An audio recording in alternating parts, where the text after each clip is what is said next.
Kill Bill or something like that. But in any case, we do have a couple of players here spawning in the bottom left. The Red Terran. Team Ascension, RuFF. And his opponent, also a Terran, looking a little cooler. In blue, we have Cosmic Cloud, Juggernaut Jason.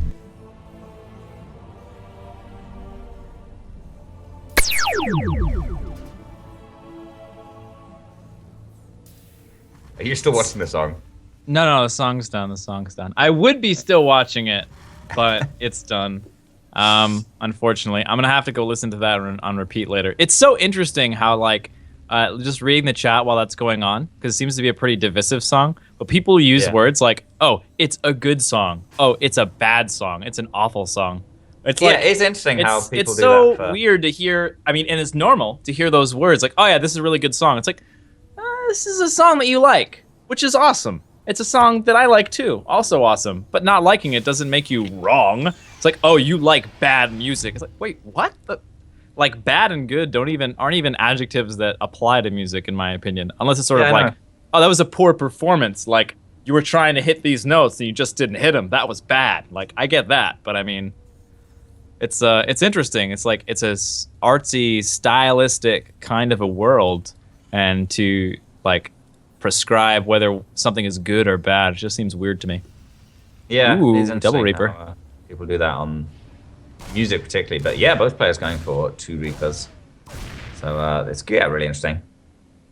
It's sort of like early game knife fight of mirror matchups in general, but particularly ZVZ, Lingwei Muta, and Reaper versus Reaper, where those tiny advantages, like 1 unit advantages, can completely snowball. And I have to say, if there's one person who, like everybody seems to know, likes playing these weird heavy Reaper matchups, it's RuFF. Yeah, it is RuFF. You're right. Spawning in the bottom left, the red player, moving out with 2 Reapers against the 2 Reapers. They're gonna meet up here. Oh, he's got the high ground. Oh, he just passes it. Yep, goes right past him there. It's gonna get interesting then. Says, well, you can't get past my wall. And the Reaper says, well, I can jump at cliffs. And they're like, oh, okay. Yeah, but he's actually just gonna shoot this deeper. Is he gonna? Yeah. No. I was thinking he was gonna launch himself over with the thing, but RuFF is actually the first one into the mineral line. But he gets surrounded by the SCVs. Oh, no! Whoa! Oh, my God. 2 Reapers getting killed by SCVs. That's gonna hurt the team. In the meantime, a lot of value out of these Reapers from Jason. He's got to be feeling awesome right now. Already 5 workers killed. Got to be careful with that grenade because it can get you surrounded on occasion. Ooh, slips by there. Just barely not getting surrounded, and these Hellions are taking forever. This is a lifetime in the eyes of RuFF as these Hellions are trying to get up. Finally, they're out here. Gonna get hit by a couple grenades in a row. Nicely timed, nicely placed. Gonna even potentially kill one of these Hellions. No, just barely not. And RuFF is now on nearly half the SCV count of Jason. This is phenomenal for Jason. Oh yeah. Like when I'm talking about it's a knife fight where those tiny advantages can win or lose a game. That was it right there. RuFF gets those first 2 Reapers surrounded, despite actually getting into the mineral line faster, and he could well have lost the game because of that. This is an enormous early game advantage for Jason. He can macro up, get this 3rd base pretty safely, and continue on the pressure with this Cyclone, whereas RuFF is going to be playing from behind for quite some time. Yep. And just some fantastic jokeification coming out of Neuralisk in the chat. He says, it's over, Anakin! I have the high ground! But they actually didn't fight. Would have made it awesome if they had, but thank you, Neuralisk, as always, for being hilarious. Do you have that Cyclone, number 2, coming out here for Jason? Let's see if he keeps it up. And RuFF with Corvid Reactor. Yeah. Like the first thing out of the tech lab, he is going Raven Harry style. Yeah. I mean, there are some notable mech players who said the Raven's been gutted in Legs to the Void. I guess RuFF. It has. It's got nerfed. Yeah. I mean, it's still a great unit. It's still very powerful. I mean, it's different. There wasn't Yes. anything that was like, this is just straight up worse. The auto turret now does a ton more damage. It's like Hydra-esque levels of damage, but obviously it Yeah. lasts a lot less time. And I believe the Hunter Seeker Missile, or Seeker Missile rather, now does a bunch more damage as well. But Yeah, also, the Raven has in become a some lot more respects. bursty and a lot less. I'm gonna float my buildings into a corner of the map and use Ravens to make the game last 4 hours. Yes. Which I think, you know, if you're anyone but a Velo, you're pretty happy with that change. Yeah, most people agree that that's not a fun way to play the game. Yeah. Uh, Of course, I don't So, blame yeah, a this- Velo for playing that style. You play what works. Yeah. It's up to Blizzard Gets to you the make win. make the game work in a certain way. It's like people getting mad at Seed for beating Bomber and GSO by like abusing Yeah, I don't it. understand It's like, that. hey, it's like, no, his job is to win. It's Blizzard's job to make the game fun. Yeah, and it's going to be really interesting. Jason is actually getting the bio, despite opening a couple of Cyclones. Do you think this is like a, not really a meta game, but like a mind game call on RuFF? Does RuFF like to open Banshees in all his matchups? I haven't seen his TvT yet. Well, like to say. I think for Jason here, the going with the 2 Cyclones, I think it's just generally nice. You know, you've got this protection, you even got a Viking mixed in there. Just playing it safe and using this sort of safety to get a faster third base, I think is going to work out pretty well for Jason. I think though the problem is that I don't know if he's scouted. He just scanned the third base and saw no third base, so he's got to be suspicious at this point. But he hasn't seen the army yet. He has no idea this is coming. We are seeing explosive shrapnel shells, which is an actual upgrade in this game. What it does is it increases the damage of auto turrets and seeker missiles by 30%. So it makes them even more bursty, which we do love very much. Very exciting. And going ahead and getting nice to see things building explode. armor here. Yeah. Gonna get a third base is rough, and it's Building cool. armor. This mech. Does building armor apply to auto turrets? I guess so, right? Come It again? does. Does building armor apply to auto turrets? Yes, Yeah. absolutely. Yes. Huh. I wonder if that's why he's getting out of it. I mean, obviously, it helps with his buildings as well, but that seems to be like the main reason why we're getting that. All the Raven Yeah, upgrades. absolutely. Absolutely. A lot of different. A high sec auto tracking also works, Yes. which is the range, which works for auto turrets as well. So a lot of different. It's nice. So you can use the eBay to unlock that turret tech that you need as a mech player, but it also gives you some advantages with your Ravens. By the way, the Raven did get a speed buff. It used to be as fast as Bio. Yes. Now it's as fast as Vikings and slow Banshees. So it allows it to be a lot more harassing. It's going to get in here and, Oh, man, man. all the auto turrets getting down quickly here, dealing quite a bit of damage with that extra shrapnel. But he's got to keep these Ravens alive. Very important. He's throwing down more and more of these auto turrets, but I didn't see any. Oh my god, what a push. It doesn't even matter. He's just coming in here with the auto turrets, Wow. crushing the army of Jason, and just destroying this third base. Absolutely insane here. Yeah, that's Just great. Oh my completely god, all the unscouted. SCVs. Oh. Oh, 25 SCVs boy. killed. And this is where this at. Now, keep in mind, though, Wow. they become a little bit like Banelings. A little bit. In that they move in, they do tons of damage, really high bursts. But when the energy's gone, it's like, oh, well, okay, you're not that strong. You actually have to go back home and wait now. So we do have this moment in time where Jason can do a bit of recovery. He is getting a fourth command... Ruff's getting a fourth command center right now. So he's going to have the bit of the economic leak. And look at how little mineral saturation Ruff is going for here. Just really getting a lot of bases and trying to get that gas count up as it allows him to have a more powerful Raven force. Yeah, that's really cool. And of course, a bunch of Hellions. They only cost minerals, so why not? Plus, actually pretty good on Marines, especially if you can get the auto turrets to tank for them. The auto turrets with a bunch of building armor are going to be really good against that rapid fire rate of Marines. High sec auto tracking coming in as well to help them out, and armory for a little bit more survivability on this mech force. So yeah, and RuFF comes out, rides out once more, and these Ravens have enough energy to plunk down a turret or two each. Yep. Yeah, really cool style here. Hellion Raven. Hellion Raven. It's interesting, Yeah. these mech styles that are coming out that seem to be working are faster unique moving units, which is the basically antithetical to what mech was before Legacy of the Void. Yeah. It's absolutely like the opposite of traditional mech styles, and it's really, really cool to see. Really mobile armies that still work incredibly well, all together as a ball and scale in their power kind of exponentially the bigger your army is, rather than Bio, which I feel like generally works better split off and doing multiple things in different places. But let's see, Jason.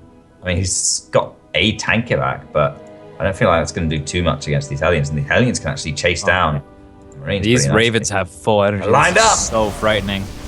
He almost needs ghosts. I don't know. This is such a tough composition to deal with here. Yeah. Yeah, man. I don't know. Ghosts, Vikings maybe, but yeah, here it comes. The All-Star supply, they're doing a lot of tanking. That one siege tank goes down in seconds. The All-Stars are demolishing everything. And the Hellions Nice move moves forward, here. and they are just roasting these Marines alive. Yep, just trying to stay away from the auto turrets, using their short duration to be a little bit more mobile, and wherever the auto turrets get committed, Jason tries to move back. It's a nice strategy. It's a nice attempt here, and it is going to keep him alive for the time being as the Ravens go home to recoup their energy. But Oh my God. I don't know if he's going to be able to keep doing this all game. The I just economic listened- advantage keeps pushing Yeah. towards RuFF here. And I just looked at resources lost. 5,000 by RuFF to 13,700, nearly 14,000 for Jason. Oh my God. So RuFF is trading just so cost efficiently. And that is what these energy units do. Like Banelings, you say, they go in, do a ton of damage. They might be dead to play for a while, but unlike Banelings, they don't actually die. Exactly. They'll, mean, they'll yeah, come RuFF back.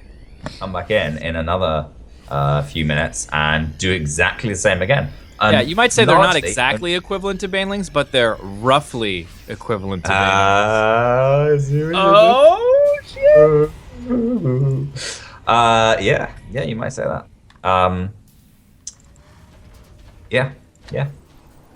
Yeah. So, But yeah, more and RuFF's more command centers coming out of RuFF here. So smart. And that's one of the cool things about going for this gas-heavy play is you can afford a lot of command centers. yeah, I mean, you can end up trading out a lot of the SCVs for a bunch of mules. The other interesting thing is RuFF actually did get a planetary fortress at his third base because he doesn't need that many minerals, so he doesn't need that many mules. So yeah, why not? That extra bit of defense. If he just And goes once ahead you and do gets stuff- these yeah. 2 orbitals for scans, I mean, that's more or less all that he needs. Yeah, because once you've used up all that energy on the Ravens, you might be a little bit more vulnerable. Maybe you need a bastion to retreat back to. Planetary Fortress does that great. I feel like this style is going to be a little bit more vulnerable to drops as well. And hey, Planetary Fortress all over the place. Sounds good against that too. So yeah, it's a nice little you know, just put details. command centers and with planetaries and turrets everywhere, just expand in all directions. It's a really cool style from RuFF here, and we'll just have to see. The tank evac count from Jason is getting higher. It might be what he needs to sort of blast these units down as they come, but I feel like he needs to deal with this Raven threat directly, and his Viking count is what, non-existent, I think. Yeah, pretty much. So it's just the think- Marines that can really get in there and kill them. They have a lot of DPS, but it's just going to be very difficult. I with guess if tanks you and go, all I that. guess the problem is if you go for Vikings, then they just point to defense drone, and That's it becomes true. very difficult to deal damage to them, and you end up losing the ground fight. So it's just really, really difficult scenario here for for Jason. For Jason, yeah. Oh, he sees the Oh, tanks. moving and in, sees dropping. Very nicely done over here, but it looks like all the buffering from these. Oh, and we've got seeker missiles coming in over here, blowing up the line, and that is it. RuFF takes it with some, RuFF-esque. yeah, RuFF-esque builds here. He's on Orbital Shipyard. First of 2 Terrans, the red Terran.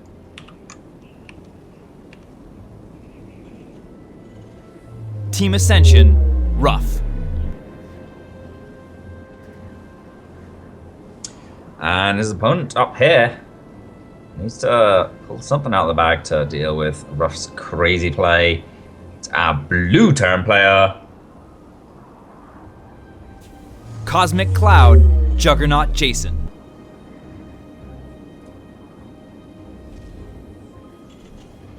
Much later gas here for Jason, getting gas on 16.